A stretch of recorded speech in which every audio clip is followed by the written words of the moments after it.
Olá, Érica Bertolini do Instituto Nescrite. Hoje eu quero conversar um pouco com vocês sobre o medo. Por que o medo é uma das emoções que estão mais presentes na nossa vida? Sempre, desde sempre. A gente, quando vai brincar, tem medo de cair. Quando vai estudar, tem medo de não ir bem na prova, tem medo de começar a dirigir. A gente sempre tem um medo que nos assombra. Por que que isso acontece? Porque no fundo, inconscientemente, a gente sabe que não pode nem contar com nós mesmos. Por quê? Porque, como eu disse, inconscientemente, a gente sabe que a gente sempre se coloca em situações que geram arrependimento, na maioria das vezes. E essa sensação, ela vem lá de trás, ela vem lá da nossa infância, dos medos e das repreensões que tivemos dos nossos pais quando éramos crianças. Vou dar um exemplo para ficar mais claro. Em momentos que para nós, enquanto criança, estávamos em profunda euforia, felicidade, aquilo era fantástico, quando aparece o pai ou a mãe, vem aquela bronca, e aí aquilo fica marcado e na nossa memória infantil fica a pergunta se estava tão legal, se era tão incrível para mim, se estava me fazendo tão feliz, porque o papai e a mamãe não gostaram. E aí eu vou exemplificar, vamos lá. Vamos supor que você é criança e quer fazer um vestido para sua boneca. E aí você olha o tecido da cortina e você fala, nossa, aquele tecido vai ficar tão bonito num vestido. Pega a tesoura e vai lá no auge da empolgação, corta a tesoura e começa, corta um pedaço dela e começa lá do seu jeito a colocar para produzir um vestido para sua boneca.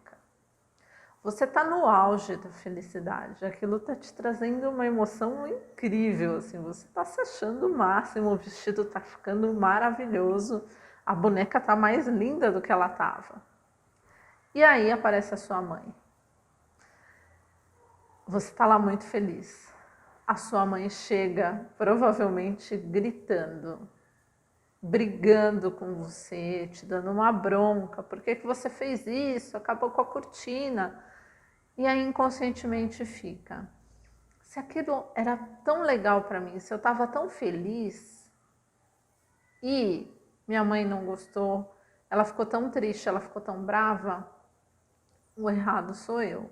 Porque desde criança a gente tem o entendimento, a gente tem, tá subentendido, né? A gente tem como verdade máxima que os pais, né, o pai e a mãe, são as diretrizes do que é bom e é ruim. Então, se o papai e a mamãe gostou e achou certo, é certo. Se gostou, se o papai e a mamãe, os passarinhos, se o papai e a mamãe gostaram, é porque é certo. Se o papai e a mamãe não gostaram, é porque é errado. Então, desde muito cedo, a gente começa a ser educado dessa maneira, em dividir tudo em o que é bom e o que é ruim. E aí, o que é bom passa a ser as coisas que o papai e a mamãe gostaram. E aí, na infância, é uma fase em que a gente acha muitas coisas legais, divertidas, ficamos felizes, e o papai e a mamãe nem sempre, como o exemplo da cortina. Então, lá no fundo do nosso inconsciente, na nossa memória das infâncias, coisas que provavelmente a gente nem lembra, o que fica muito marcado é que a gente sempre se envolve em enrascadas, em situações que geram arrependimento. E isso já vai minando a nossa autoconfiança e vai colocando um sentimento de que é necessário ter a aprovação de outras pessoas para que o que a gente está fazendo seja certo ou não. É como se a gente perdesse inconscientemente o poder de discernir se a nossa decisão está sendo boa ou não. Se o caminho que estamos indo é bom ou não. Depende sempre de alguém, de uma outra pessoa, vir nos dizer, vir nos dar a opinião dela. E aí a gente vai perdendo o nosso instinto do que somos capazes, a nossa segurança do que realmente somos capazes. Nós reprimimos a nossa vontade, nós reprimimos a nossa força de vontade.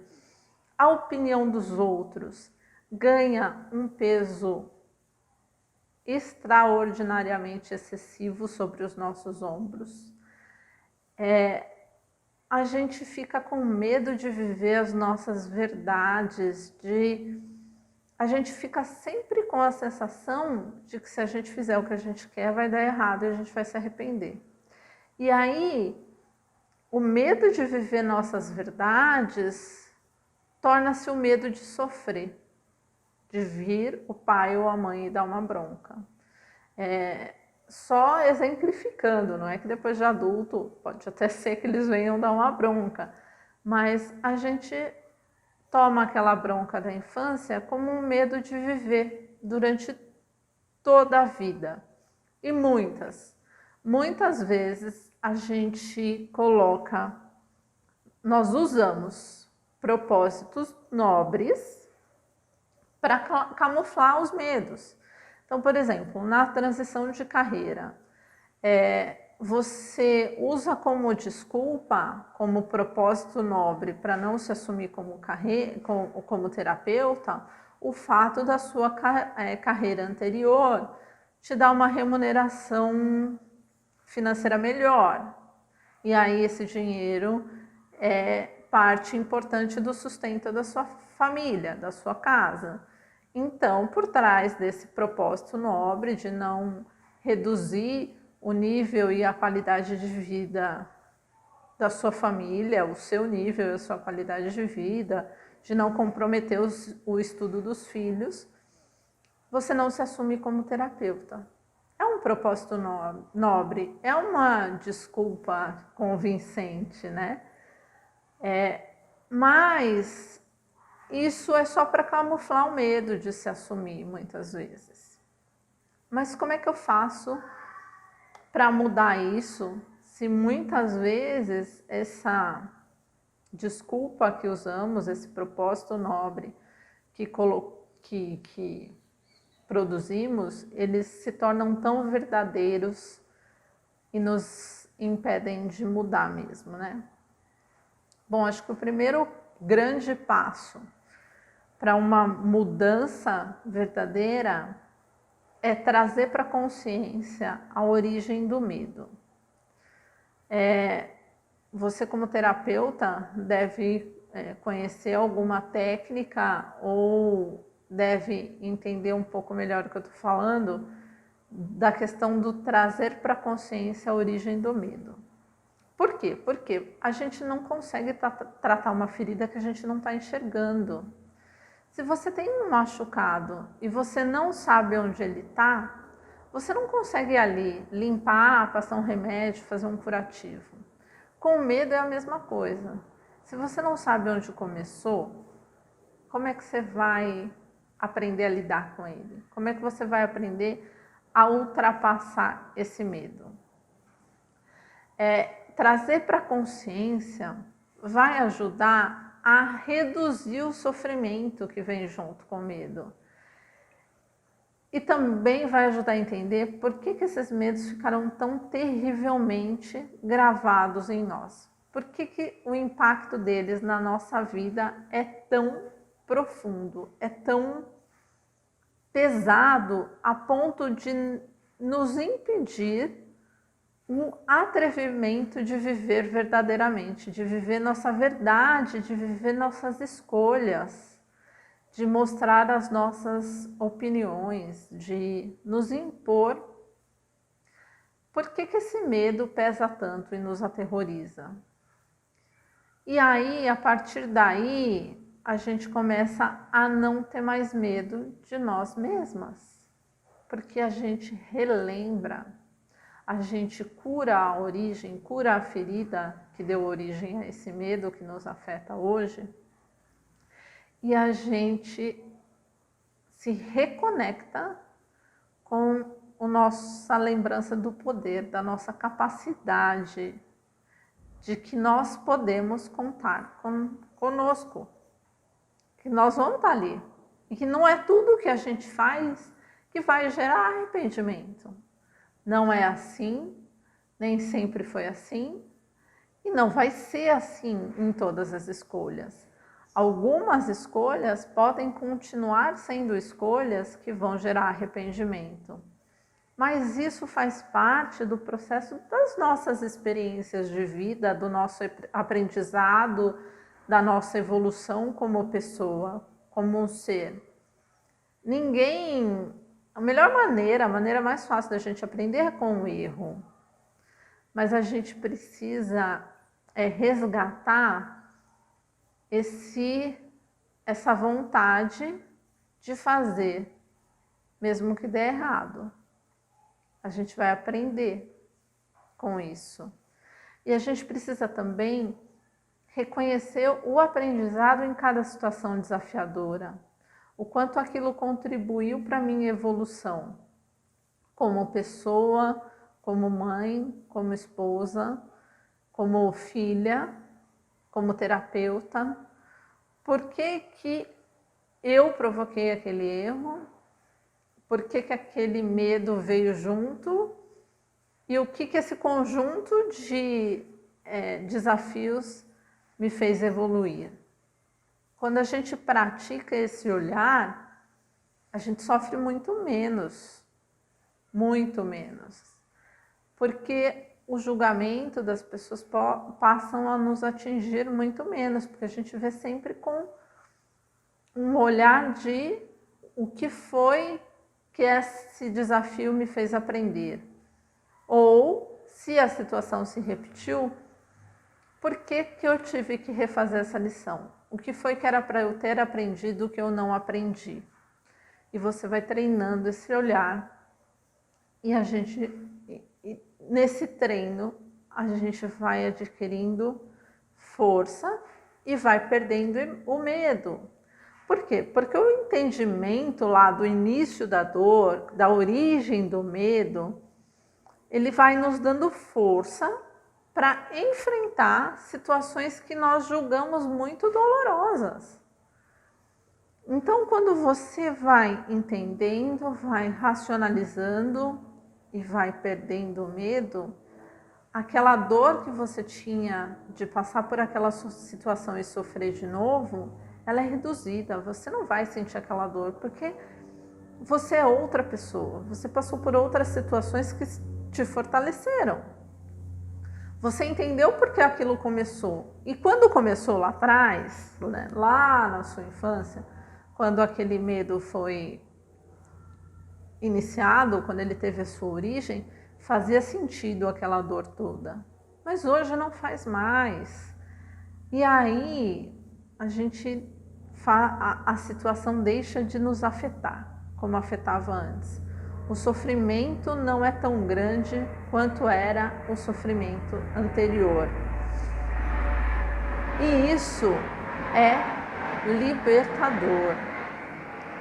Isso é transformador. E eu não quero dizer aqui para vocês que nunca mais vou ter medo de nada, nunca mais vou sofrer, a vida é um mar de rosas. Não é isso.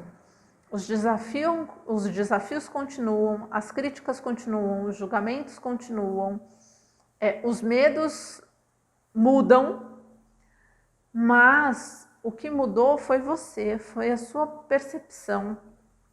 E aí isso te faz passar por tudo, te faz enfrentar todas as questões de maneira diferente. Para que uma mudança verdadeira aconteça na sua vida, para que você consiga se assumir não só numa nova carreira como terapeuta, mas para que você consiga se posicionar na sua vida, Não adianta ficar esperando que todas as situações mudem e colaborem para que você consiga efetuar aquela mudança. Não, não é assim que funciona. Você muda. E aí tudo continua o mesmo. As situações continuam as mesmas, mas você mudou. E aí o jeito que você encara tudo aquilo, que você reage a tudo aquilo é muito, muito diferente. E é aí que está a mágica da coisa. Porque a gente aprende até a lidar com julgamentos do tipo, mas você não é assim tão calma. Pessoas que me conhecem há muito tempo, que conheceram a Érica antes da transição de carreira, da evolução de consciência que todas essas técnicas terapêuticas trazem para a gente, pessoas que me conhecem há muito tempo, falam que não sou assim tão calma. Eu não era mesmo, eu era muito irritada, nervosa, arrogante. E aí tem pessoas que acham que isso que eu vivo não é uma verdade, isso que eu prego não é uma verdade, mas é uma verdade para mim. O que não mudou foi o ponto de vista, a visão que a pessoa tem de mim, o julgamento que ela faz de mim. Mas eu sei o quanto eu mudei, o quanto eu melhorei, o quanto eu sofro menos, o quanto a minha mente está menos conturbada, o quanto eu estou mais tranquila, o quanto eu estou mais segura, o quanto eu estou menos irritada. Então, não fica também esperando que o olhar do outro mude, porque pode ser que isso não aconteça. E tá tudo bem se não acontecer, porque é você que está vivendo as transformações, é você que está tendo segurança em tudo que está acontecendo. Então, tenha segurança em você, em tudo que você aprendeu.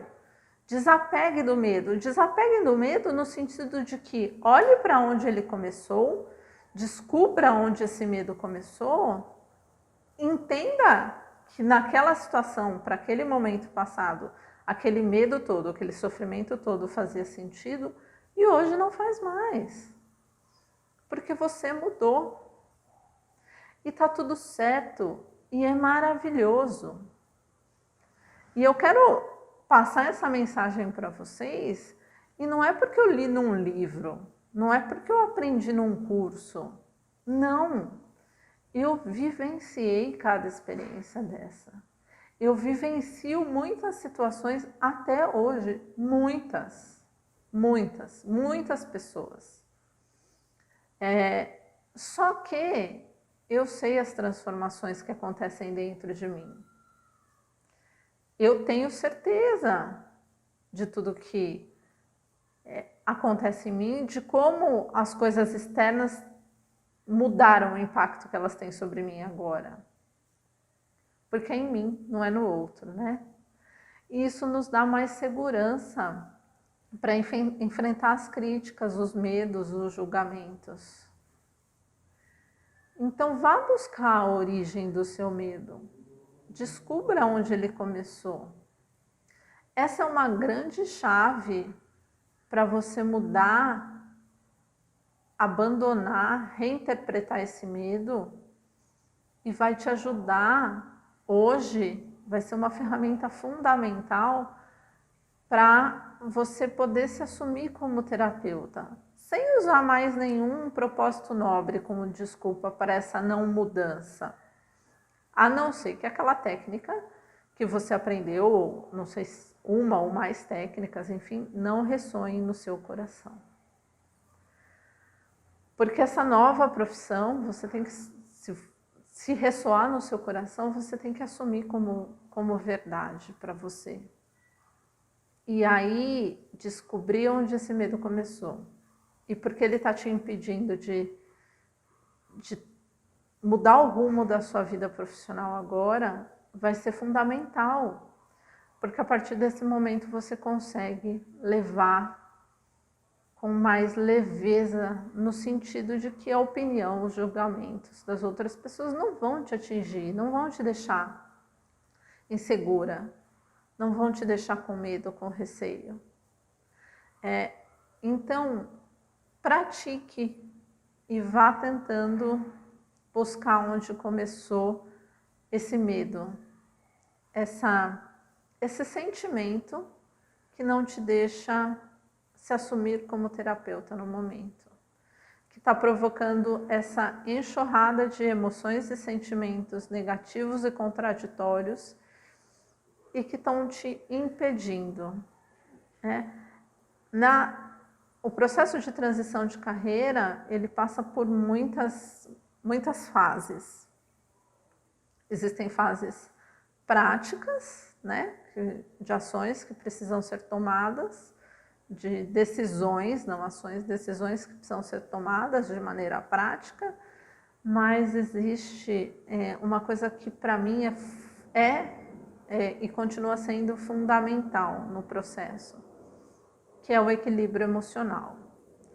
Se a gente não tiver equilíbrio emocional para passar por esse processo, sem se deixar impactar e influenciar tanto pela opinião e o julgamento dos outros, se a gente não alcançar, não conquistar esse equilíbrio emocional, a gente vai estar sempre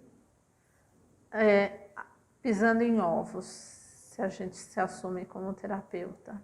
Você está lá, você vai atender, mas será que eu estou fazendo certo? Será que aquilo que o fulano me falou não é verdade? Será que não tem sentido? Será que eu consigo mesmo enxergar todos os sinais de uma íris marrom, de um olho castanho? Então, se a gente não buscar o equilíbrio emocional, vai ser muito difícil conquistar toda a segurança e toda a confiança que a gente precisa para conduzir os nossos atendimentos. Então, continue me seguindo aqui nas mídias sociais. Vou estar postando sempre novos vídeos. Estou produzindo um método passo a passo para te ajudar a conquistar o equilíbrio emocional na transição de carreira. Se você gostou desse vídeo, curte, comenta, compartilha, marca as amigas que estão nesse processo aí de transição de carreira, que querem ser terapeutas, porque é uma jornada maravilhosa, mas na mesma proporção que é maravilhosa, é desafiadora. Gratidão.